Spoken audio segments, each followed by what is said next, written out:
최상병 사건을 수사하고 있는 고위공직자 범죄수사처가 핵심 피의자 소환 절차에 들어갔습니다.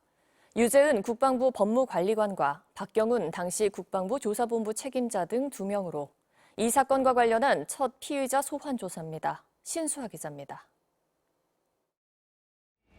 공수처가 해병대 최상병 사건의 핵심 피의자 중 2명에게 처음으로 소환 조사를 통보했습니다. 국방부 유재은 법무관리관과 국방부 박경훈 전 조사본부장 직무대리입니다.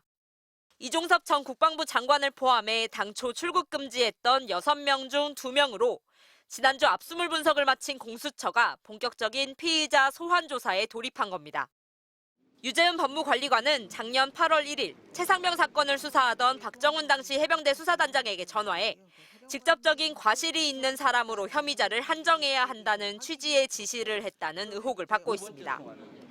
또 유재은 관리관은 국방부가 경찰로 넘어간 최상병 사건 기록을 가져온 작년 8월 2일에도 등장합니다. 경북경찰청 간부와 전화해 최상병 사건 기록 회수를 논의했고 이시원 대통령실 공직기강 비서관과도 오후 늦게 통화한 내역이 공수처 수사로 확인됐습니다. 또 다른 소환조사 대상인 박경훈 전 본부장 대리는 해병대 수사단이 처음 경찰에 넘긴 최상병 사건 기록을 넘겨받아 재검토한 조사본부의 당시 책임자입니다. 공수처는 해병대 수사단이 경찰에 넘긴 수사 기록을 조사본부가 재검토한 경위를 조사할 것으로 예상됩니다.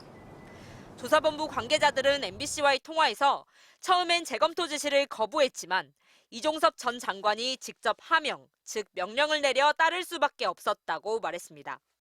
또 공수처는 당초 해병대 수사단이 8명으로 봤던 범죄 혐의자가 최종적으로 2명으로 줄어든 이유도 조사할 것으로 보입니다.